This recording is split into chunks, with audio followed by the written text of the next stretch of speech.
Stay with me, come on. Stay with me. Andre Hill's palms slam against a Stay woman's with me. chest. Again. Bro, we have Again. stayed up on this wall now. Her Stay body with me. jerks, but her eyes stay shut. Rain hammers the sidewalk. An emerald brooch at her throat, worth more than Andre will make in 5 years. And he's the only thing between her stay and a with me. body bag. A man in a dark suit grabs Andre's shoulder. Get your hands off her. She's got no pulse. Call 911 or get out of my way. 6 minutes of CPR, alone, in the rain. The paramedic told him, another minute and she'd be gone. She's getting pulse. She's got The next day, her father made a phone call.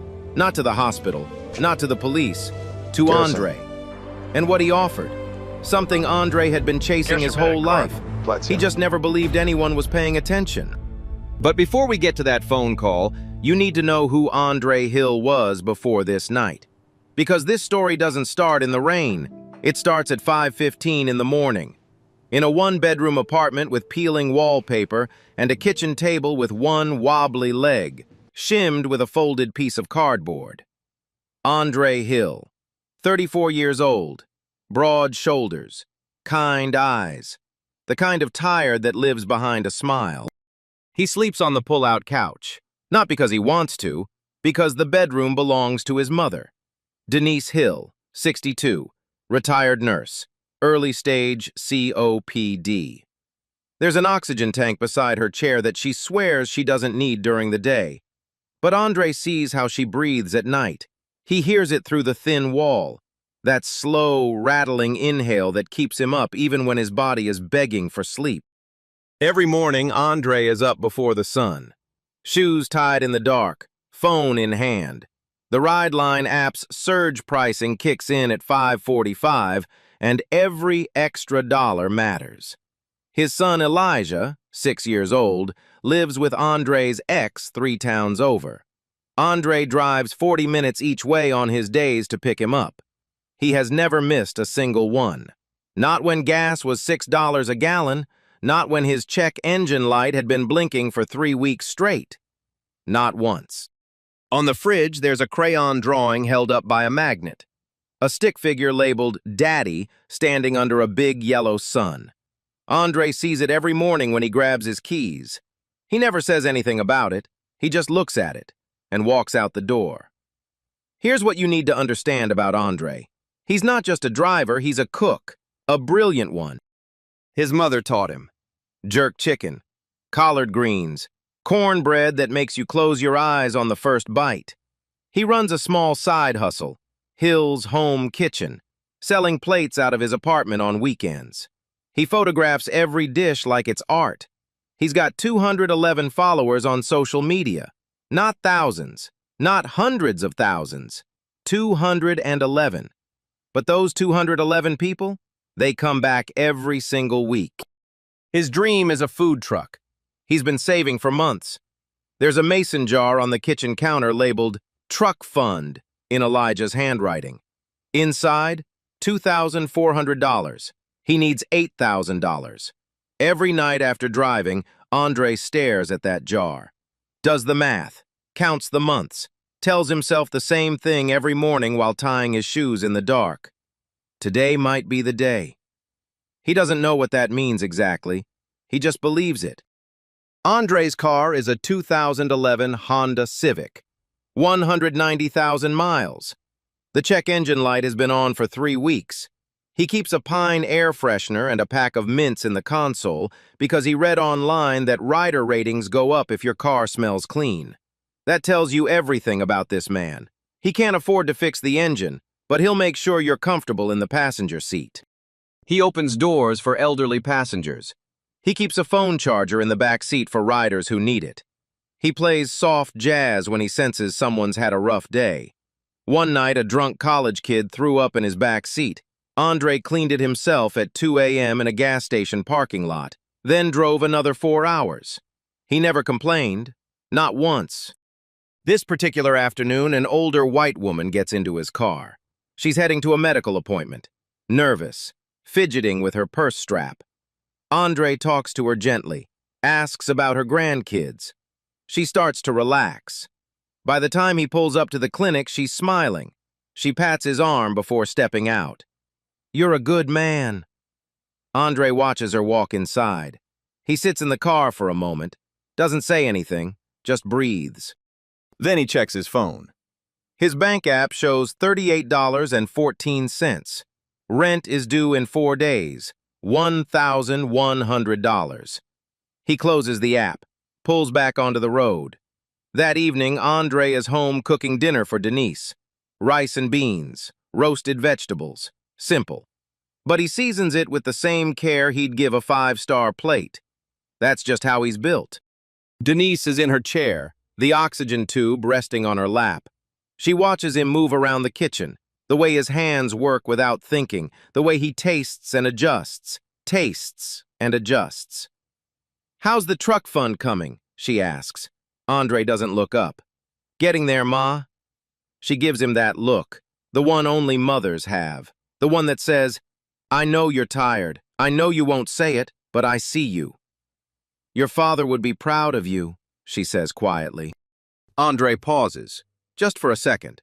His father passed when Andre was 19. Construction accident, no settlement, no insurance, just gone. Andre was 2 semesters from finishing a culinary program. He dropped out the same week to support the family. He never went back. On the wall behind Denise, there's a framed certificate, CPR certification. Andre earned it at 22 during a community first responder course. The paper is yellowed. He hasn't thought about it in years. "Thanks, Ma," he says, and plates her food. That certificate on the wall? Andre hadn't looked at it in over a decade, but in about 3 hours it was going to be the most important piece of paper in his entire life. Now here's where everything shifts. It's 9:30 p.m. Andre has been driving for 14 hours. His back aches, his eyes are heavy, his neck is stiff from checking mirrors all day. He promised Denise he'd be home by 10. He's about to log off the app, thumb hovering over the screen. Done for the night. Then his phone buzzes. One more ride request. $18.50. A 22-minute fare downtown. He stares at the screen. Thinks about the truck fund jar. Thinks about the $8,000. Thinks about Elijah. He accepts. The rain has been picking up all evening. What started as a drizzle is now a steady downpour. Windshield wipers slapping back and forth. Headlights smeared across wet asphalt. The streets are emptying out. Everyone heading indoors, heading home. Everyone except Andre. He picks up a young man in a business suit. Quiet, distracted, tapping on his phone the entire ride. Andre tries a little small talk. The man barely looks up. Andre lets it go. Some people just want silence. That's fine. He drops the man off downtown. A quiet stretch of Walnut Street. Upscale storefronts. A wine bar with warm, golden light spilling through the windows onto the wet sidewalk. The ride ends. Andre pulls to the curb to mark the trip complete on his app. And that's when he notices something across the street. A black Escalade. Tinted windows. Engine idling. Just sitting there. Andre doesn't think anything of it. Why would he? He's about to pull away when something catches his eye in the rearview mirror. A woman steps out of the wine bar, late 20s, blonde hair pinned up, cream-colored silk blouse, dark slacks, and at her collar, an emerald brooch that catches the streetlight and flashes green for just a second. She takes 1 step, then 2, then 3. Her hand goes to her chest, her knees buckle. She reaches for the wall and misses. She hits the sidewalk hard. Her clutch purse scatters. Her phone cracks against the concrete. Her body crumples on the wet ground like someone just cut her strings. She doesn't move. Andre sees it happen in real time. His brain processes it in fragments. Woman, falling, ground, not moving.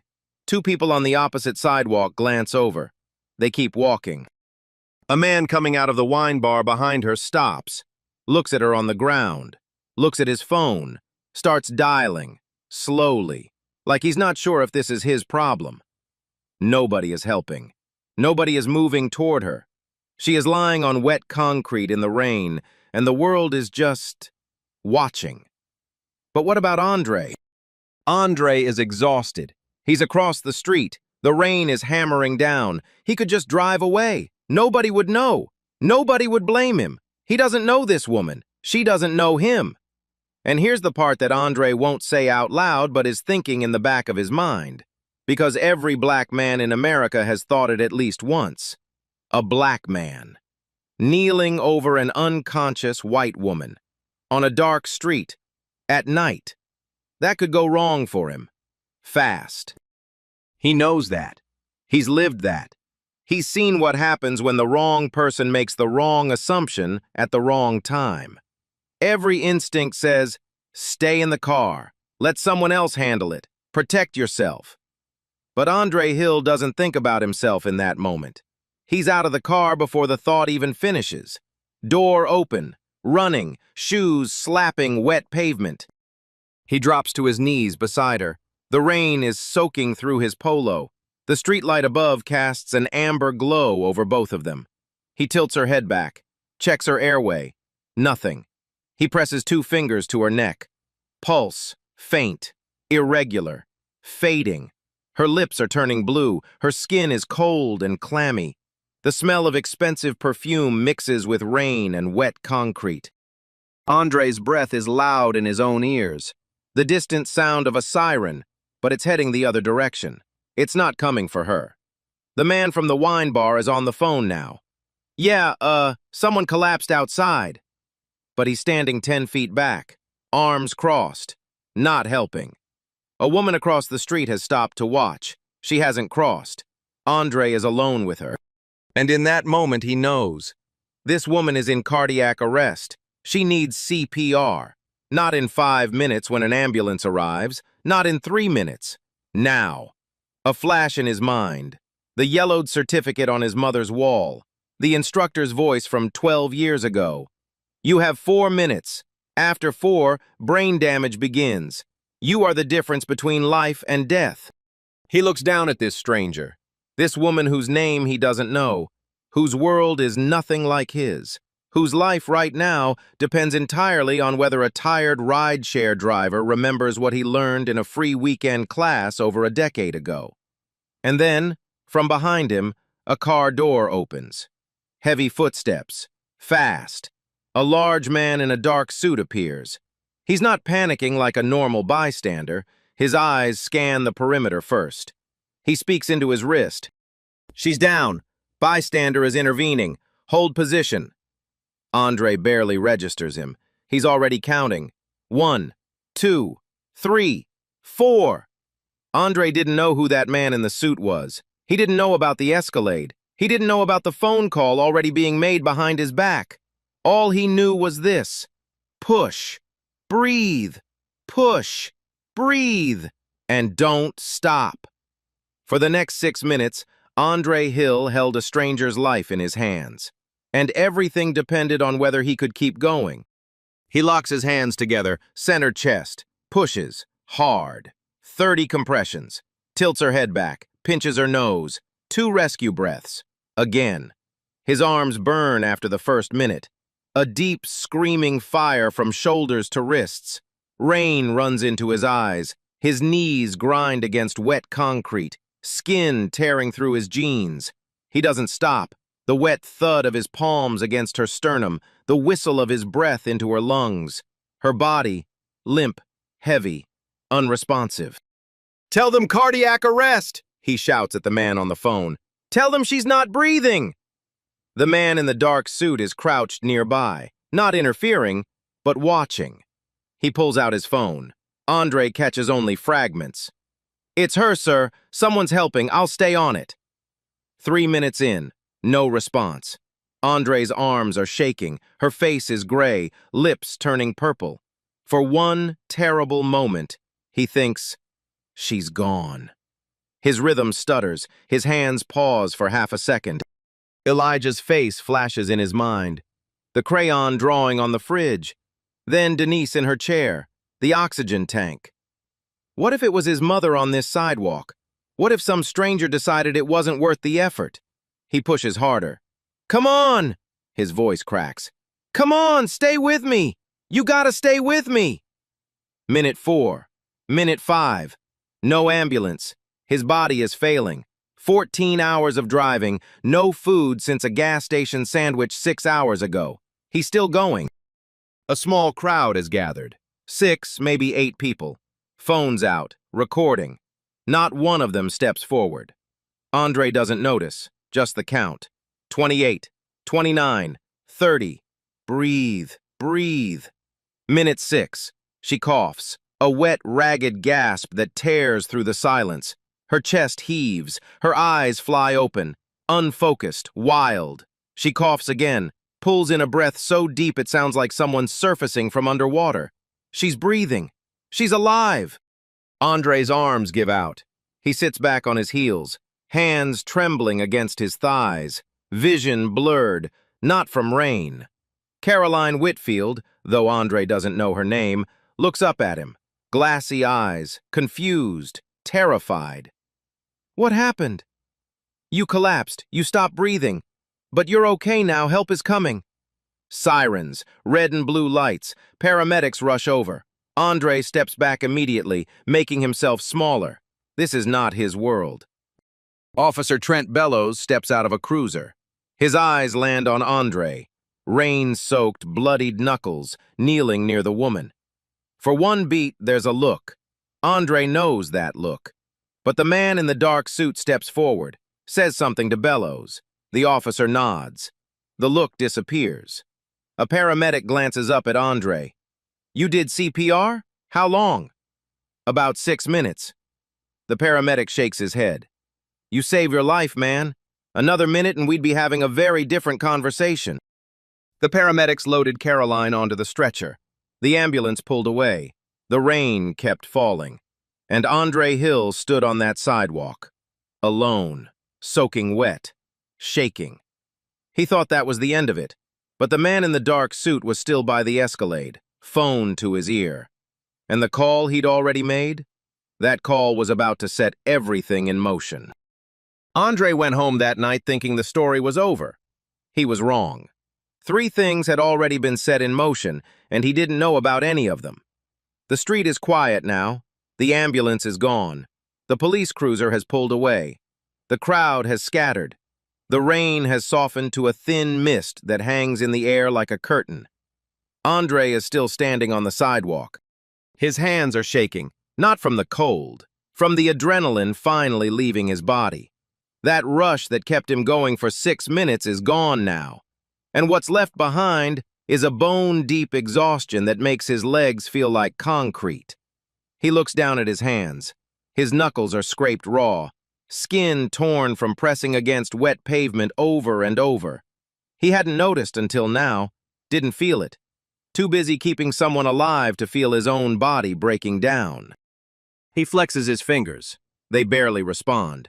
Then he notices something on the ground. A few feet from where Caroline fell. Her clutch purse. It must have been kicked aside during the chaos. Nobody picked it up.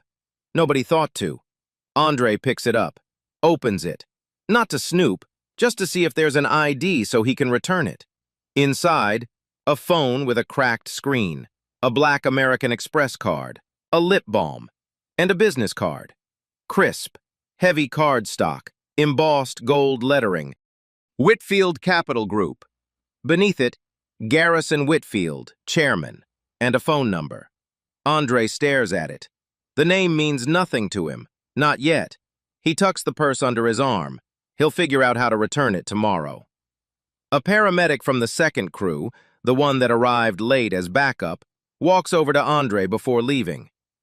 Hey man, you want us to check you out? Your hands are pretty banged up. Andre looks down at his knuckles, raw, swollen, a thin line of blood running down his index finger. I'm fine, he says, just tired. The paramedic gives him a look, the kind that says, I know you're not fine, but I'm not going to push it. He nods and walks back to the rig. Officer Bellows approaches next. His tone is different now, warmer. Whatever the man in the suit told him earlier clearly shifted something. That was impressive work out there. You trained? CPR class, long time ago. Well, you should know. Without you, that woman doesn't make it tonight. You need a ride somewhere? No, sir, I'm parked right there. Bellows nods, takes Andre's name and number for the police report, shakes his hand, walks away. Then, the man in the dark suit. He steps out of the shadows near the Escalade, calm, professional. His shoes are polished. His posture is military straight. He extends his hand. Andre shakes it. The grip is firm, deliberate. This is not a casual handshake. This is a man who is memorizing Andre's face. I want to thank you for what you did tonight, on behalf of the family. Andre blinks. The family? The woman you helped. Her family is going to want to reach out. Can I get your full name? Andre hesitates. Something about this feels bigger than a random stranger saying thanks. The suit, the Escalade, the way this man carries himself, like someone who answers to power. Andre Hill. The man nods once, doesn't smile, doesn't explain. He turns and walks back to the black Escalade, gets in. The SUV pulls away without a sound. Andre watches it disappear into the mist. He has no idea what just happened. The drive home is quiet. The Civic's heater rattles and wheezes. Andre grips the steering wheel with torn-up hands and replays the scene in his head. The woman's face when she opened her eyes. That raw, unfiltered confusion. The way she whispered, "What happened?" Like she wasn't sure she was still alive. The sound of her first breath after 6 minutes of silence. He can still feel the rhythm in his palms. 1, 2, 3, 4. It's stuck in his body now, like a heartbeat that isn't his. He pulls up to his apartment, walks inside quietly. Denise is asleep. He sets Caroline's clutch purse on the kitchen counter, peels off his soaked polo, runs his scraped knuckles under the kitchen tap and winces as the water hits raw skin. He dries his hands, looks at the truck fund jar, looks at the business card he slipped out of the purse. Whitfield Capital Group. He pulls out his phone, types the name into Google. His eyes widen as the results load. Skyscrapers, galas, a Forbes profile, a net worth with a B at the end. He stares at the screen for a long time. Then he closes the browser, shakes his head. Not my world, he mutters. He lies down on the pull-out couch, stares at the ceiling. He doesn't feel like a hero. He feels like a man who did what anyone should have done, and got nothing for it except torn-up hands and a soaking wet uniform. Sleep comes fast, the deep, heavy kind. The sleep of someone who emptied himself completely for a stranger and has nothing left. Andre didn't check his phone before he fell asleep. If he had, he would have seen something strange. 3 miles away, in a private suite at Jefferson Hospital, a young woman named Caroline Whitfield had just opened her eyes and whispered his name to her father. By 6 a.m. the next morning, 3 powerful people were looking for Andre Hill. He was still asleep on his couch. Jefferson Hospital, private wing, the kind of floor where the hallways are wider, the lights are softer, and the flowers arrive before the patient wakes up. Caroline Whitfield is in bed, pale, exhausted, but alive. Her blonde hair is loose against the pillow. An IV drips into her left arm. A heart monitor beeps in a steady, quiet rhythm, the sound of a second chance. Her father sits beside her, Garrison Whitfield, 61, silver hair, steel blue eyes. The kind of man who wears a pressed suit at 5 a.m. because he doesn't own anything else. His posture is perfect, his expression is controlled, but his hands, resting on the arm of the chair, are gripping the leather so tightly his knuckles are white. He almost lost her. 12 hours ago, his daughter's heart stopped on a sidewalk in the rain, and he wasn't there. Sylvia Whitfield, Garrison's wife, Caroline's stepmother, stands by the window, arms crossed, watching the city wake up below. The room is quiet, the kind of quiet that only exists after someone almost dies. Caroline's voice is hoarse, barely above a whisper. There was a man, a rideshare driver. He was just there. Garrison leans forward. Do you remember his name? I think Andre. He told the paramedics. I heard it before they put me in the ambulance. What else do you remember? Caroline closes her eyes. His voice. He kept saying, "Stay with me," over and over. "That's the only reason I came back, Dad, because someone was telling me to stay." Garrison doesn't respond right away. He stands, buttons his jacket, steps into the hallway. He pulls out his phone and dials one number. Nolan Price, his personal attorney. The call lasts 9 seconds. Find him. 6:30 a.m., Andre's apartment. He wakes up stiff, sore. His shoulders feel like they've been hammered. His knuckles throb. For a second, he doesn't remember why, and then it all floods back. The rain, the woman, the compressions, the cough. He swings his legs off the pull-out couch, makes coffee for Denise, packs a lunch, leftover rice from last night, a bruised apple. Checks the Rideline app. Surge pricing is low, going to be a slow day. Denise shuffles into the kitchen. She spots the clutch purse on the counter. "What's that?" Andre pours her coffee. "Some woman fainted downtown last night. I helped out." Denise picks up the purse, turns it over, feels the leather. She raises an eyebrow. "This isn't a fainting purse, Andre. This is a $2,000 purse." "She's fine, Ma. I'll return it today." Denise gives him that look again, the one that sees everything. "You did CPR, didn't you?" Andre shrugs, sips his coffee. "Andre! She's fine." Denise shakes her head slowly, sets the purse down, says nothing else. But her eyes stay on her son as he grabs his keys and walks to the door. Andre steps outside, morning sun cutting through the last of yesterday's clouds. He walks toward his Civic and stops. Across the street, a black Escalade, same tinted windows, same model. Engine off this time, but there's a figure sitting in the driver's seat, still, watching. Andre stares at it. His stomach tightens. That's the same car from last night. He's sure of it. The Escalade's engine starts. It pulls away from the curb slowly, no hurry, turns the corner, disappears. Andre stands there for a long moment. Rain-cleaned street, birds singing somewhere, and a feeling in his gut that something is happening around him that he can't see yet. He shakes it off, gets in the Civic, starts his day. But here's what Andre doesn't know. While he's driving his morning fares, a college student to campus, an old man to a pharmacy, Nolan Price has already pulled the police report. He has Andre's full name, his address, his Rideline driver profile, his social media, including the Hills home kitchen page with 211 followers. Nolan compiles everything into a dossier, sends it to Garrison by 9 a.m. Garrison reads it, all of it. Every photo of every plate Andre has ever posted. Every 5-star rider review. Every comment from a customer saying his jerk chicken changed their whole week. He reads one review twice. Just one. "This driver went out of his way to help me carry my groceries to my door. Kindest person I've met in this city." Garrison sets down his phone, looks out the window of his daughter's hospital room, and makes a decision. At 11:42 a.m., Andre's phone rings. The number is blocked, and the voice on the other end says 5 words that stop him cold.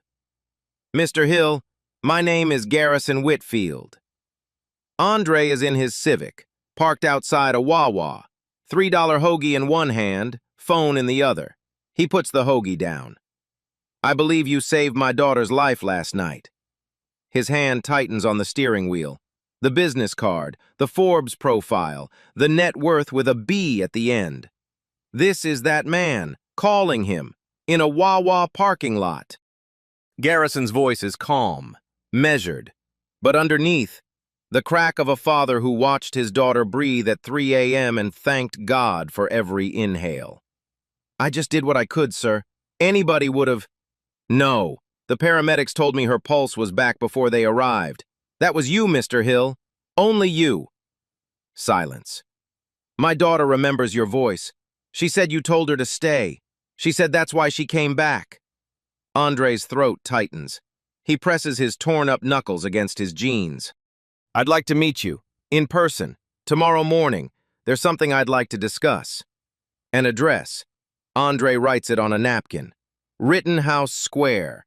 He's dropped off passengers there hundreds of times. He's never been invited. That night, Andre goes deep. Laptop open at the wobbly kitchen table. Whitfield Capital Group. Largest private real estate firms on the East Coast. 14 states. Shopping centers. Hotel chains. Residential towers. Net worth, $2.1 billion. Caroline Whitfield. Not just an heiress, she runs the Whitfield Foundation. Community development, workforce training, small business grants. She was at that wine bar for a charity board dinner when an undiagnosed cardiac arrhythmia stopped her heart. She wasn't partying, she was working. For people like Andre. A business profile calls Garrison the man who repays everything tenfold. A contractor once saved him from a zoning disaster. Garrison gave him a $2 million contract the next year. A janitor returned a lost briefcase with $200,000 in contracts. Garrison paid for his daughter's entire college education. Andre closes the laptop, looks at the truck fund jar. He's not scheming, he's scared. He doesn't belong in that world. He tells Denise about the meeting. She takes his white button-down off the hanger, irons every wrinkle, tries to scrub the stain on the cuff one more time. It doesn't come out. "Wear it anyway," she says. "Nobody's looking at your cuff, baby. They're looking at your heart." Next morning, Rittenhouse Square. The neighborhood shift is instant. Cracked sidewalks become cobblestone. Corner bodegas become boutique patisseries. Andre parks his Civic between a Tesla and a Range Rover. A limestone townhouse, brass plaque, Whitfield Capital Group, Philadelphia office. The doorman opens the door before Andre reaches it. "Mr. Hill, they're expecting you." Inside, marble floors, fresh flowers, sparkling water he's never been offered in a lobby before. He sits. His eyes find the photographs on the wall. Garrison with a governor, Caroline cutting a ribbon, a family portrait. And in the portrait, standing to the side, dark suit, military posture, a face Andre recognizes instantly. The man from the sidewalk, small brass nameplate, head of family security. Not a cop, not a bystander, Caroline's personal bodyguard. He watched everything, reported every detail. Andre was never anonymous. From the moment he knelt in that rain, someone was watching. The conference room door opens. Garrison walks out himself, crosses the lobby, extends his hand. "Andre, thank you for coming." Red-rimmed eyes, the only sign this polished man nearly buried his daughter 2 nights ago. Andre follows him through the door. What happened in the next 30 minutes would make every 14-hour shift, every late rent check, every $5 tip worth it. Not because Andre expected it, but because Garrison had read every single one of those food photos and saw something in Andre that Andre hadn't seen in himself. What Garrison offered Andre wasn't charity. It was something Andre had been building toward his entire life. He just didn't know anyone was watching. Sunlit conference room, long walnut table, and spread across it, printed screenshots of every Hill's home kitchen post, every plate, every caption, every customer comment. Andre stares at his own food laid out on a billionaire's table like a business proposal. "I had my team look into you," Garrison says. "When someone saves your daughter's life, you want to know who they actually are." He taps the printouts. "You're a cook." "I make plates on weekends. It's just a side thing." "Your jerk chicken has a 6-month wait list." Andre blinks. "How did you—" "My team called the number on your page. Next available order, March." Garrison leans back. "A 6-month wait list out of a 1-bedroom apartment with a 2-burner stove. That's not a side thing, Andre. That's a business that doesn't know it's a business yet." Andre doesn't respond. Nobody has ever talked about his cooking like this. Like it matters. Let me tell you what I'm thinking. Whitfield Capital Group has been building community food halls. Not the trendy, overpriced kind. Real food halls in real neighborhoods. designed to give local entrepreneurs, people with talent but no capital, no connections, a launch pad. The first one opens in West Philadelphia. 8 vendor spots, commercial kitchens. Garrison slides a folder across the table.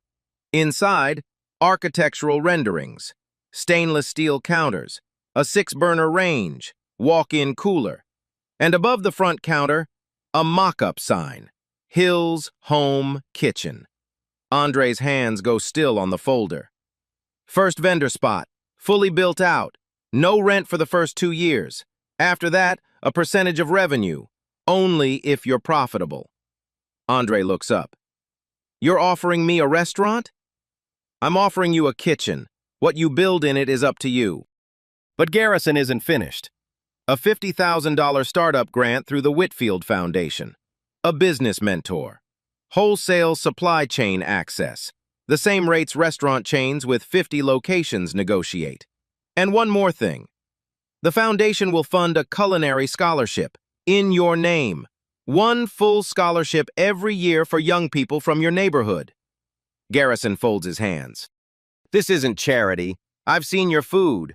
I've seen how people talk about you. You've been building something real for years. You just never had the door. I'm opening it. What you do once you walk through, that's on you. Andre doesn't speak for a long time. His hands are in his lap. The rendering of Hill's Home Kitchen stares up at him. His eyes are wet. I don't know what to say. Garrison's expression softens. For a moment, he doesn't look like a billionaire. He looks like a father who got his daughter back. Say yes, and go home and tell your mother. Andre steps onto the sidewalk. Sun is out. First clear day after 2 days of rain. He calls Denise. She answers on the second ring. He starts to explain. Halfway through the first sentence, his voice breaks. Denise listens, doesn't interrupt. Then softly, I told you, baby, I always told you. On the way home, he stops at a gas station, buys Elijah a candy bar, the kind with peanuts, tucks it in the glove compartment. Small gesture, big meaning. A windfall doesn't change who Andre is. It reveals who he's always been. Back at the apartment, he calls Nolan Price about Caroline's purse. She's been asking about you. She'd like to thank you herself. Jefferson Hospital, room 412. Caroline is sitting up, more color in her face. She sees Andre walk in and her eyes fill instantly. She reaches for his hand. Andre takes it. I don't remember much, but I remember your voice. You kept saying, stay with me. Andre nods. You listened. They both laugh, shaky, quiet. The kind of laughter between 2 people who survived something terrible together. Within 60 days, Andre Hill's life was unrecognizable. But what happened next wasn't about him. It was about everyone he brought with him. Andre didn't just build a kitchen, he built a door, and then he held it open for everyone behind him. The transformation starts slow, then all at once. The space in West Philadelphia, a raw shell of concrete and steel beams when Andre first sees it, begins to change. Week by week, wall by wall.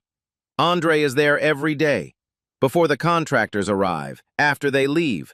He's not just watching, he's working, hauling boxes, taping drywall seams, scrubbing grout on his hands and knees. He handpicks the tile for the front counter, blue and white ceramic, the same pattern his mother had in her kitchen growing up. The one she always said made the room feel like home, even when nothing else did. Elijah helps paint the walls on a Saturday. He's too small to reach above his waist, so the bottom 3 feet of the back wall are done by a 6-year-old with more enthusiasm than technique. There's a handprint in blue paint near the baseboard. Andre refuses to cover it up. That stays, he tells the contractor. That's permanent. The sign goes up on a Tuesday morning. Andre stands across the street and watches 2 men bolted into place. Hill's Home Kitchen. Same name, same food, just a bigger table. Denise visits the space for the first time the following week. Andre drives her over, walks her through the front door, shows her the kitchen, the 6-burner range, the walk-in cooler, the prep stations, the hood vent that actually works. Denise stands in the middle of the kitchen. She doesn't say anything for a full minute, just turns in a slow circle, looking at everything, taking it in. Then, quietly, "Your daddy's kitchen was half this size, and he fed the whole block." Andre puts his arm around her. Neither of them says another word. They don't need to. Opening day. A line around the block. Not a polite, orderly line, a real one. Snaking down the sidewalk. People on their phones telling friends to get down here. Kids pulling on their parents' arms. The smell of jerk chicken and fresh cornbread drifting out through the propped-open door and hitting the street like a warm wave. Local news crews are set up across the street. 2 cameras. A reporter doing a live segment with the food hall in the background. Andre is behind the counter in a crisp, white chef's coat. The first one he's ever owned. His name is embroidered on the chest in small blue letters. He keeps touching it, running his thumb over the stitching like he's making sure it's real. Elijah sits on the counter beside the register, legs swinging. A piece of cornbread in one hand that's already half gone. Crumbs on his shirt. A grin so wide it takes up his whole face. Denise is in a chair near the window, oxygen tank tucked beside her. But she's smiling, really smiling. The kind of smile that takes 10 years off a person's face. The plates come out fast. Jerk chicken, collard greens, cornbread, mac and cheese, rice and beans with Andre's seasoning that nobody has ever been able to replicate, no matter how many times they ask for the recipe. Every plate is photographed before it goes out. Same as always, same care, same eye. Just a bigger kitchen. The local news segment airs that evening. The headline, "From rideshare driver to restaurant owner, the story of Andre Hill." A food critic from the Philadelphia Inquirer shows up unannounced on day 3, waits in line like everyone else, orders the jerk chicken plate with a side of collard greens. 2 days later, the review drops, calling Hill's home kitchen one of the most authentic soul food experiences the city has seen in a decade. Andre's social media goes from 211 followers to 14,000 in 3 weeks. And on opening day, standing in line, waiting like everyone else, no VIP treatment, no special entrance, Garrison and Caroline Whitfield. They order 2 plates. Garrison eats every bite. Caroline takes a photo of her plate and posts it to her own page. No caption, just the food. It gets 40,000 likes overnight. But the food hall isn't just Andre's story. It's bigger than one kitchen. Within 3 months, 4 more vendor spots are filled. All local, all entrepreneurs who never had a shot before this space existed. A Jamaican patty shop run by a husband and wife team who've been selling out of their garage for 6 years. A bakery started by a woman who learned to make pound cake from her grandmother and turned it into a weekend farmer's market business. A juice bar operated by 2 college friends who dropped out to chase a dream and finally found a home for it. The food hall becomes the anchor, the heartbeat, the place where the neighborhood gathers, not just to eat, but to be together. And then there's the scholarship. The first Andre Hill Culinary Scholarship is awarded 4 months after the kitchen opens. The recipient, a 19-year-old named Trayvon from the same neighborhood. Grew up 3 blocks from Andre's apartment. Dropped out of high school at 16. Got his GED at 18. Taught himself to cook watching videos on a cracked phone screen. Trayvon starts a paid apprenticeship in Andre's kitchen. He's nervous the first week. Quiet. Keeps his head down. Burns the rice twice. Andre doesn't yell, doesn't lecture. He just stands beside Trayvon at the stove and says, "Again, slower this time. You got it." Within 6 months, Trayvon is running the lunch shift. Andre starts a weekly free meal program. Every Sunday, Hill's Home Kitchen serves free plates to anyone in the neighborhood who needs one. No questions asked, no paperwork, no judgment. You're hungry? You eat. The line stretches around the block every single Sunday. Families, elderly couples, single moms with kids on their hips, construction workers, students, people who haven't had a home-cooked meal in weeks.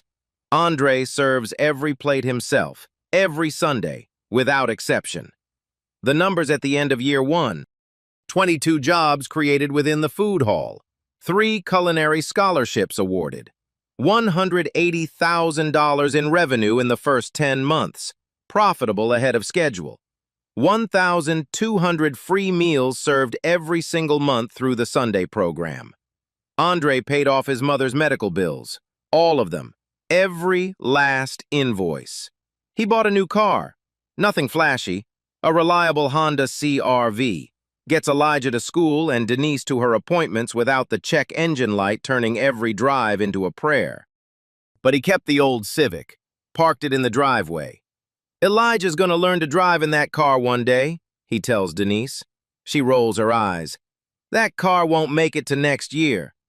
It'll make it, Andre says. It always does. But the real ending to this story? It didn't happen in the food hall. It didn't happen on camera. It didn't happen in front of 14,000 followers. It happened in Andre's kitchen. The old one. The one with the wobbly table and the crayon drawing on the fridge. 1 year later, Andre Hill did something that no one expected. Not even Garrison Whitfield.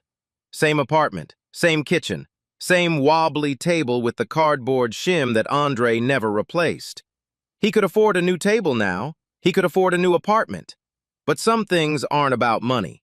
Some things are about remembering where you started, so you never forget why it matters. Elijah is at the table. He's 8 now, taller. His handwriting is neater. He's doing homework, math problems, tongue poking out the side of his mouth the way he always does when he's concentrating. Denise is in her chair, but something is different. The oxygen tank isn't beside her anymore. It's in the closet. New medication. Better doctors, better insurance, the kind Andre couldn't afford a year ago. She still gets tired in the evenings, still coughs when the air is dry. But she's stronger.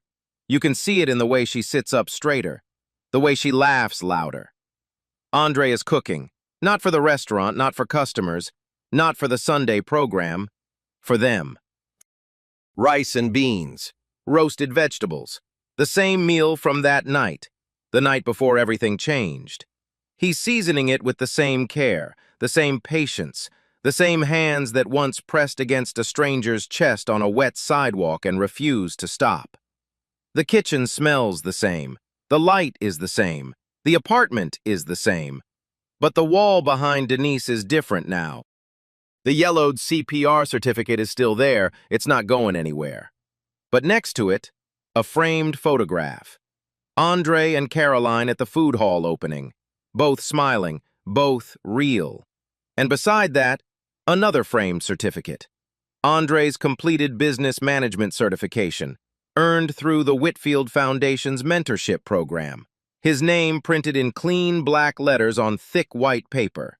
3 frames on one wall, the past, the present, and the bridge between them. Elijah looks up from his homework. His eyes land on the photo of Andre and Caroline. Dad, who's that lady? Andre glances over his shoulder. That's Caroline. She's the woman I told you about. The one who fell down? Yeah, the one who fell down. Elijah thinks about this for a second, the way kids do, seriously, carefully, like every question is the most important question in the world. And you helped her? I did. And then her dad gave you the kitchen? Andre smiles. It's a little more complicated than that, buddy, but yeah, something like that. Elijah chews on his pencil eraser. Would you do it again? Andre turns away from the stove, looks at his son, really looks at him. Every single time. Elijah nods, satisfied, goes back to his math.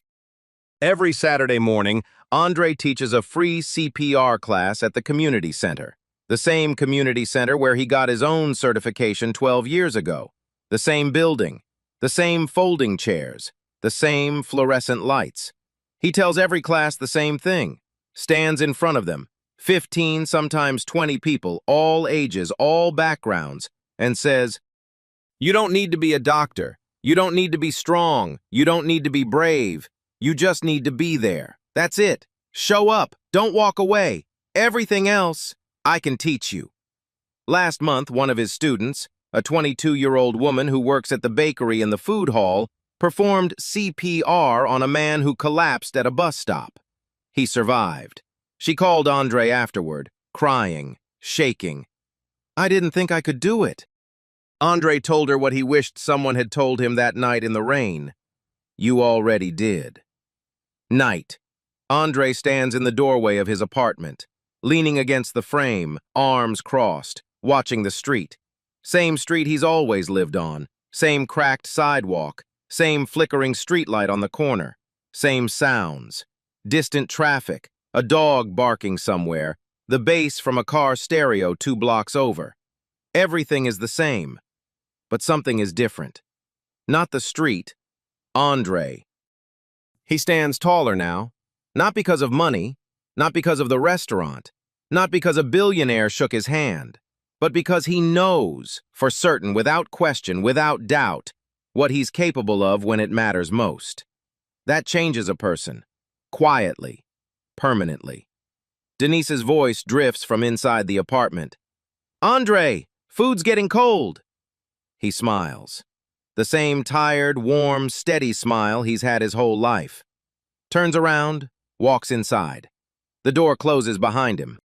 On the kitchen counter, the mason jar. Still there, same spot, but the label has changed. Elijah peeled off the old one and stuck on a new strip of masking tape. In his 8-year-old handwriting, slightly crooked, slightly smudged, "Next dream." So let me ask you something, and I want you to really think about it. If you were Andre that night, soaking wet, exhausted, $38 in your account, parked on a dark street where nobody expected anything from you, would you have gotten out of the car? Be honest. Drop your answer in the comments. I want to read every single one. And if this story moved you, if it made you feel something, even for a second, hit that like button. Share it with someone who needs to hear it today. Send it to that person who's been grinding quietly and nobody's noticed yet.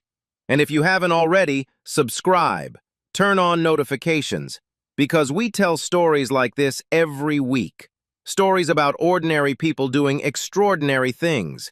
People the world overlooks until the moment they do something the world can't ignore. Because the world is louder than ever, meaner than ever, faster than ever. But quiet kindness? It's still out there. In parking lots and rainy sidewalks and one-bedroom apartments with wobbly kitchen tables. I promise you that. I'll see you in the next one.